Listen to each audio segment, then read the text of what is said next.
खुशखबरी पार्ट 1। इस बात को गुजरे कई महीने हो गए थे। एक दिन सास बीना ने बहू को अपने कमरे में बुलवाया। बेटा प्राची देख, मुंह दिखाए के लिए मैंने तेरे लिए सोने की कंगन बनवाया है। ये हमारे खानदान की रस्म है। बेटा, सास अपनी बहू को मुंह दिखाने पर सोने के कंगन जरूर देती है, लेकिन बहू को ये कंगन ऐसे ही नहीं मिलते। इन्हें लेते हुए को भी सास से कुछ वादा करना होता है। वादा? कैसा वादा माँ जी? वादा ये करना है कि साल भर के अंदर ही तू मेरी गोद में पोता लाके डाल देगी। माँ जी, अभी तो हमारी शादी हुई है, अभी से ही आप बच्ची के बारे में सोचने लगी। अरे तो तुझे कौन सा बाल भी वहाँ करा के लाई हूँ मैं, जो अभी 8-10 साल तेरे जवान होने का इंतजार करूँ। अच्छी खास पढ़ी लिखी हट्टी कट्टी है, अब और क्या चाहिए। किस बात का इंतजार करना है। शादी के बाद परिवार को आगे बढ़ाना बहू का सबसे बड़ा धर्म होता है। लेकिन माँ जी, मैं सोच रही थी कि अभी 2-3 साल हम साथ में घूम फिर लेते हैं, इसके बाद बच्चों के बारे में सोचेंगे। ठीक? देख बेटा, ये हमारे खानदान का रिवाज है। पीढ़ियों से यही हमारे खानदान में चलता आ रहा है। सास बहू को कंगन देगी और बहू सास की गोद में पोता। ठीक है माँ जी, आपकी ही ख्वाहिश है तो यही सही। इस बात को गुजरे कई महीने हो गए थे। एक दिन सास बीना ने बहू को अपने कमरे में बुलवाया। तेरी शादी को 4 महीने हो गए। बेटा, मुंह दिखाई के वक्त क्या हुआ वादा याद है ना? भूल तो नहीं गई? नहीं भूली माँ जी, मैं तो तैयार हूँ, लेकिन आपके बेटे ही नहीं चाहते कि अभी हम माँ बाप बने। अरे आने दे इस नालायक को। आज कॉलर पकड़कर घर से बाहर करूंगी।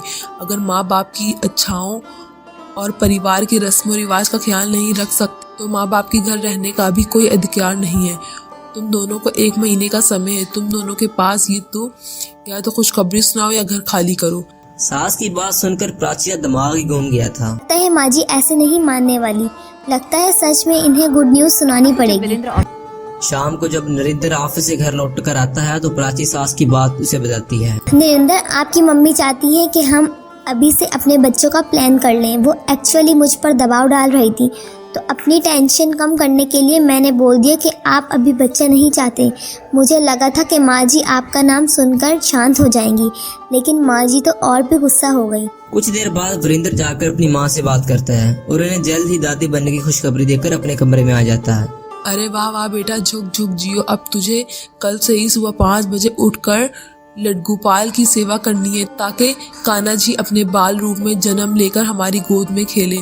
माँ जी, क्या वाकई ये सब करने से लड़का होता है? मेरा मतलब है, मुझे ऐसा लगता है कि ये सब ना सिर्फ कहने सुनने वाली बातें हैं।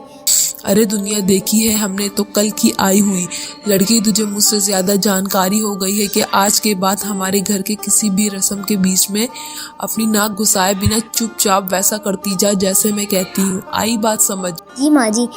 1 महीने बाद प्राची पूरे 9 महीने तक रोज सुबह 5 बजे उठकर लड्डू गोपाल की सेवा करती और इसी तरह धीरे धीरे समय बीतने लगा और प्राची की डिलीवरी का वक्त आ गया। उसे डिलीवरी के समय अस्पताल में भर्ती कराया गया। बेटा, पूरे 5 किलो मीठा खरीद ला। पूरे अस्पताल में घी के लड्डू बनवाऊंगी और हॉस्टल में जितने भी नर्स घूम रही है ना, जैसे ही मेरे पोते के रोने की आवाज आएगी सबके हाथों में 500 रुपए रख दियो।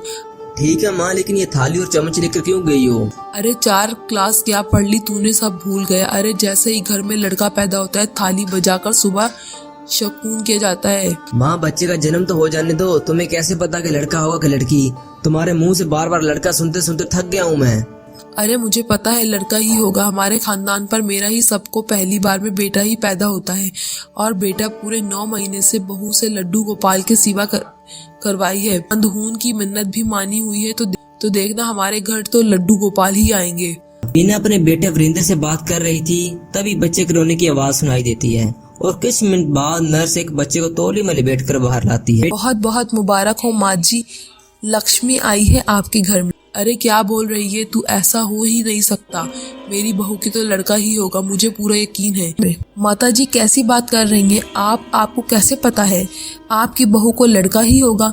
मैं क्या आपसे झूठ बोल रही हूँ? आपकी बहू को बेटी ही हुई है। ये लीजिए, आप अपनी पोती को संभालिए। नरेंद्र, मुझे तो लगता है इन्होंने हमारे लड्डू गोपाल को बदल दिया। किसी के साथ तो अंदर जाकर चेक करके देख, किसी और को तो नहीं दिया हमारा बच्चा। ऐसी बच्ची बदलने वाला काम हमारे अस्पताल में नहीं होता।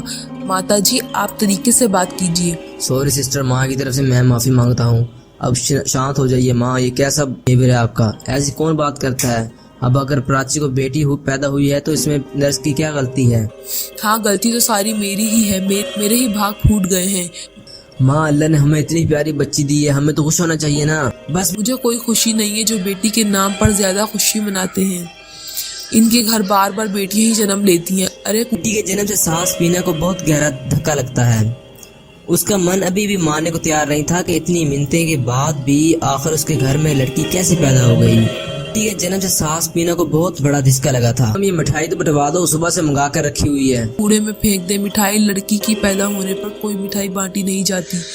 बेवकूफ कहीं का। उस बेचारे के तो सारे अरमान धरे के धरे रह गए थे। माँ के मुंह से अपनी नवजात बच्ची के बारे में ऐसी बातें सुनकर वरिंदर को बहुत गुस्सा आ जाता है और वो अपनी माँ को अस्पताल से वापस घर भेज देता है। मुझे माफ कर दो, मैं आपके खानदान को एक वारिस नहीं दे पाई। पागल जैसी बात मत करो प्राची, वारिस देना क्या होता है? बेटियां क्या खानदान की वारिस नहीं होती? बेटी भी हमारी उतनी ही अपनी है जितना कि बेटा। आज के बाद अपने मन में ऐसी बात मत लाना और माँ को सोच कर अपने ऊपर हावी करने की तुम्हें कोई जरूरत नहीं है। प्राची अपनी बेटी से प्यार तो बहुत करती थी, लेकिन सास को पोता देकर खुश न करने के कारण कराची मन ही मन बहुत दुखी थी। कुछ दिन बाद तुझे लड्डू गोपाल की मूर्ति देती हुए अच्छे से समझाया था कि इनकी सेवा कैसे करनी है। जरूर तुझसे कोई भूल हो गई, नहीं तो ऐसा तो हो ही नहीं सकता कि कोई लड्डू गोपाल की सेवा करे और इसके यहाँ बेटी का जन्म हो जाए। माँ, कैसी बिना सर पैर की बात करती हो तुम? अगर ऐसे ही लड्डू गोपाल सबके घर में बेटों का जन्म करने लगे तब तो दुनिया का पहिया घूमना ही बंद हो जाएगा। और किन लड्डू गोपाल की बात कर रही हो आप? कृष्ण जी ने तो खुद कहते हैं कि मैं ही कृष्ण हूँ और मैं ही राधा। ये लड़के लड़की में फर्क करने वाले तो आप लोग हैं ना। बिना बात के कृष्ण जी को बदनाम मत करिए आप। अरे चुप कर नालायक, तुझे इसलिए पढ़ा लिखा कर बड़ा नहीं किया था कि कल को तुम मुझे ज्ञान बांधने चला आए। दुनिया चाहे कितनी भी आगे बढ़ जाए, लेकिन एक बात याद रखना, खानदान का नाम आगे बढ़ाने के लिए एक बेटी की जरूरत नहीं होती। बेटियों को चाहे जितना लाड प्यार देकर बड़ा कर लो, वो एक बेटे की जगह कभी नहीं ले सकती। सास की बात सुनकर प्राची की आंखों में आंसू आ जाते हैं और वरिंदर गुस्से में अपने कमरे में चला जाता है। बहू, कोई बात नहीं, अभी कोई वक्त हाथ से नहीं निकला। तू जल्दी से दूसरे बच्चे की तैयारी कर ले और इस बार ठाकर जी जरूर एक बेटा दे। बेटा हो सकता है कि अगली बार मुझे बेटा हो जाए। माँ जी ठीक ही कहती थी, मुझे एक बच्चा और करना चाहिए। सोच की प्राची साल बाद फिर से प्रेग्नेंट हो जाती है। जैसे ही साजिविया को बहू को प्रेगनेंसी की खबर मिलती है वो खुश हो जाती है। ये तुलसी की माला है, अब की बार ना तू लड्डू गोपाल की सेवा करने के साथ साथ ये तुलसी की माला भी दिन में 5 बार करना, ताकि भगवान फिर से जल्दी से खुश होकर अपनी आशीर्वाद दे दे। जी, बहू सास के कहने पर सुबह 5 बजे उठकर लड्डू गोपाल की सेवा करती है, फिर उसके बाद माला लेकर बैठ जाती है। धीरे वक्त गुजरता है और प्राची की डिलीवरी का सामान नजदीक आता है और प्राची डिलीवरी करी अस्पताल में भर्ती हो गई। अरे माँ, नर्स कितनी देर से पूछ रही है कि प्राची के साथ कोई रेडी हो तो उसको अंदर भेज दो, और एक आप है कि यहाँ आँखें बंद करके माला लिए बैठी हैं। अरे जाइए जाकर सुनिए तो सही डॉक्टर क्या कह रहे हैं। बेटे की बात सुनकर वीना ने नाम में सर हिलाया और वापस अपने माला लेकर बैठ गई। जो उसके पेट में है वही पैदा होगा ना। आपके माला जपने से लड़का लड़की में या लड़की लड़के में बदलने वाला तो नहीं। वरिंदर जी, आपकी पत्नी की हालत ठीक नहीं है, लगता है इस बार फिर से सरियन करना पड़ेगा। आप चाहती हो तो हम थोड़ा और वेट कर सकते हैं, लेकिन पेशेंट की जान को खतरा हो सकता है। नहीं डॉक्टर साहब, आप मेरी पत्नी का ऑपरेशन कर दीजिए, मुझे कोई समस्या नहीं। तकरीबन आधे घंटे बाद नर्स एक बच्ची को तौलिए में लिपटकर रविंदर के पास ले जाती है। मुबारक हो सर, आपकी पत्नी और बच्चा दोनों बिल्कुल सही सलामत हैं। और देखिए आपके घर कितनी सुंदर फूल जैसी बिटिया का जन्म हुआ है। नर्स के मुंह से बिटिया सुनते ही मीना सर पर हाथ रख के वहीं जमीन पर बैठ जाती है। नारिद हो गया, भगवान ये क्या कर दिया तूने। क्या लगता है आपको, क्या मीना को कभी पोते का मुंह देखना नसीब हो पाएगा? जानने के लिए देखिए खुशखबरी पार्ट 2।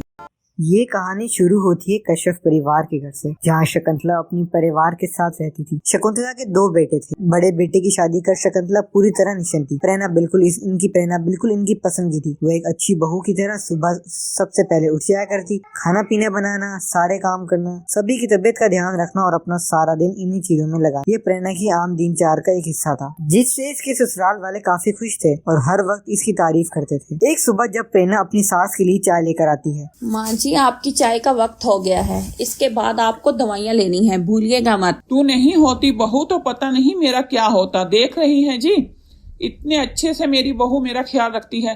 देख ली ना, मेरी पसंद बिल्कुल खरा सोना है मेरी परीना। वो आपकी पसंद की पिंकी आती तो घर का सत्यानाश कर देती। लगता है एक बहू लाकर तो इतनी खुशी है कि दूसरी बहू लाने के बारे में ही भूल गई है। तेरी एक दूसरा बेटा भी है, इसकी शादी का भी सोच ले। मोहल्ले वाले बातें बनाने लगे हैं, कहते हैं बड़े भाई की उम्र के पहले से शादी करा दी और दूसरे को अब तक कंवारा बिठाए रखा है। कहीं छोटे में कोई ऐप तो नहीं।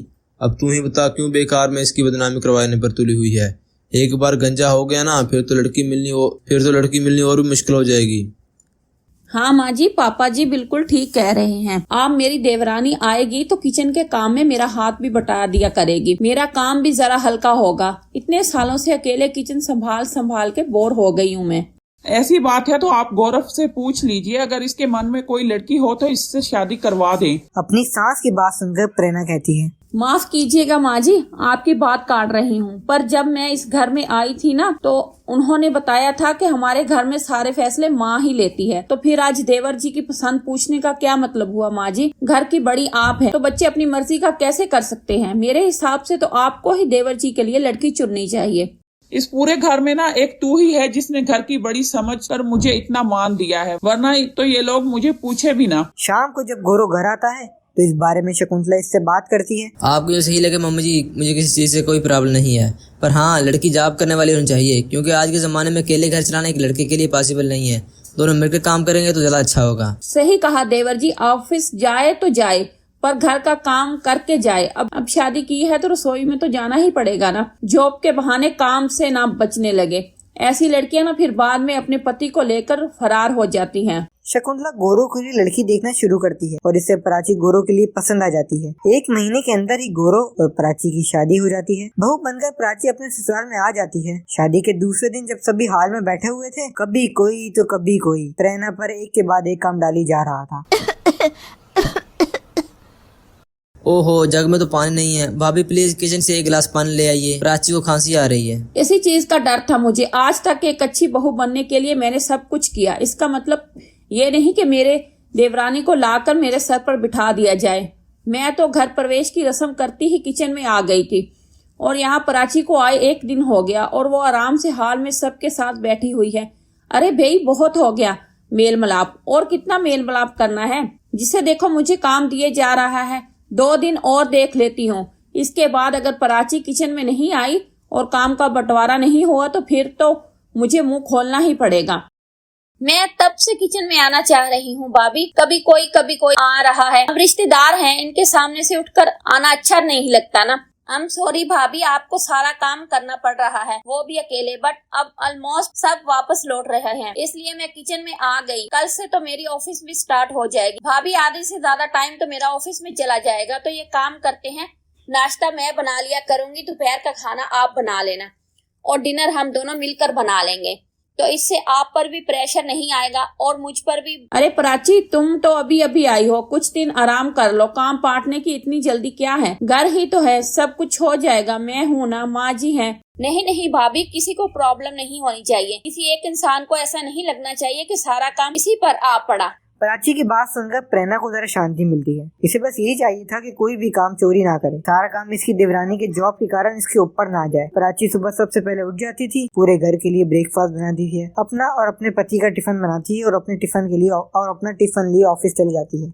नाश्ता तो अच्छा बना लेती हैं प्राची, क्यों माँ जी? हाँ, नाश्ता जो अच्छा बनाया है छोटी बहू ने। न जाने कितने दिनों बाद गरम गरम खाना थाली में परोसा हुआ मिल रहा है। इसी तरह कुछ दिन बीत जाते हैं और कशीब नवाज में सब कुछ इसी तरह समोसली चलता रहता है। पर कब तक 2 बर्तन एक ही घर में हो और बजे ना, हा। ऐसा सुना है कभी? तो फिर कशीब नवाज में बिना शांति कब तक कायम रह सकती थी? इसी शांति को बम करने प्राची के बॉस ऑफिस में एक अनाउंसमेंट करते हैं। हमारी कंपनी कई सालों से एक डील को हासिल करने के लिए बड़ी मेहनत कर रही थी और आखिरकार आज वो डील हमारे हाथ लग गई। अब हमारा मेन मकसद इस प्रोजेक्ट को पूरी तरह से सेटिस्फाई करना है, जिसके लिए अब वर्किंग आवर में कुछ चेंज किए जाएंगे। अब ऑफिस में रोज 10 से 7 नहीं बल्कि सुबह 9 से रात 10 बजे तक होगी। एक्स्ट्रा वर्किंग की पेमेंट आपको मिल जाएगी, so don't worry for late. ए भगवान, फिर तो रात का खाना मैं कैसे बना पाऊंगी? ये तो बड़ी प्रॉब्लम हो गई। और ये रोल आज से ये अप्लाई होता है, इसलिए आप सब अपने घरों पर इन्फॉर्म कर दें कि आप आज लोग 10 बजे के बाद ही घर पहुंच पाएंगे। प्राची गौरव को फोन करके इससे बताती है कि आज ऑफिस से आने में इसे देर हो जाएगी। भाभी और प्राची को कॉल आया था, वो कह रही थी कि उसे आने में देर हो जाएगी। अरे कोई बात नहीं देवर जी, काम है, कभी कभी देर हो जाती है। अच्छा हुआ आपने मुझे पहले ही बता दिया, वरना मैं प्राची का इंतजार करती रह जाती। प्रेरणा बिना कोई अनागनी किए अकेले ही रात का खाना बना लेती है। रात को जब प्राची घर लौटती है तो इसके हिस्से का खाना किचन में होता है, जिसे खाकर वो सो जाती है। अगली सुबह ऑफिस की टाइमिंग और जल्दी होने के कारण प्राची को ऑफिस जाने में बड़ी हड़बड़ी हो जाती है और वो रोज की तरह 2 सब्जी की जगह एक ही सब्जी बनाकर अपना टिफिन लेकर ऑफिस चली जाती है। नाश्ते में एक ही सब्जी, तुझे पता है ना बहू, हमारी यहाँ नाश्ते में कम से कम 2 सब्जी ना हो तो कोई नाश्ता नहीं करता। नाश्ता तो प्राची ही देखती है ना पापा जी। अच्छा तो मान ले कि काम की जल्दबाजी में वो भूल गई हो और उसने एक सब्जी बनाई तो दूसरी सब्जी तू बना ना सकती थी क्या? जी जी पापा जी। प्रेरणा प्राची के अधूरे काम को पूरा करती है और रात को प्राची के आने का इंतजार करती है। घड़ी में 7 से 8, 8 से 9 बज जाते हैं पर प्राची नहीं आती। प्रेरणा को फिर से सारा खाना खुद ही बनाना पड़ता है। पहले कुछ दिन तो प्रेरणा सब कुछ एडजस्ट कर लेती है, पर धीरे धीरे अभी से ये सब प्राची के काम से बचने के बहाने लगते हैं। प्राची को क्या लगता है कि काम के बहाने वो घर के काम से बचती रहेगी और नौकरों की तरह मैं तीनों टाइम अकेले खाना बनाती रहूंगी? तो ऐसा नहीं होने वाला। ऐसा चक्कर चलाऊंगी, ना रहेगा ऑफिस, ना रहेंगे तेरे बहाने। और अब क्या था, प्रेरणा अपना दिमाग चला ही देती है और कुछ ऐसा करती है जिससे प्राची के जीवन में तूफान आ जाता है। पर वो ऐसा क्या करती है, ये जानने के लिए बने रहे हमारे साथ।